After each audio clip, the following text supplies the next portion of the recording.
Pengangkatan guru honorer menjadi pegawai pemerintah dengan perjanjian kerja atau P3K akan berimbas terhadap sejumlah sekolah swasta.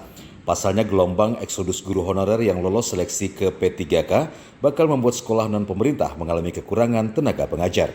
Terlebih mereka akan ditarik ke sekolah-sekolah negeri, tentu kondisi tersebut nantinya merugikan sekolah swasta karena harus kekurangan tenaga pengajar. Hal itu juga disoroti pemerhati pendidikan di Kalsel, Taufik Hidayat. Banyak guru dan tenaga kependidikan di sekolah swasta.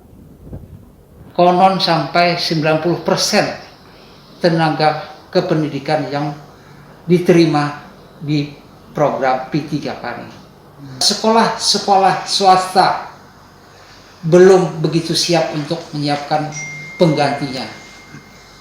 Kami dari pemerhati memintakan kepada pemerintah agar program P3 ini bisa berpihak kepada pengelola sekolah swasta.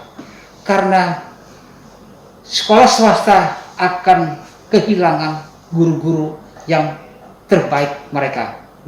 Kami menghendaki penempatan guru P3K ini bisa juga ditempatkan di swasta, bukan hanya di negeri. Yang kedua, waktunya akan dilonggarkan. Paling tidak tahun ajaran baru itu ditarik atau ditempatkan di masing-masing sekolah negeri yang ditempatkan mereka.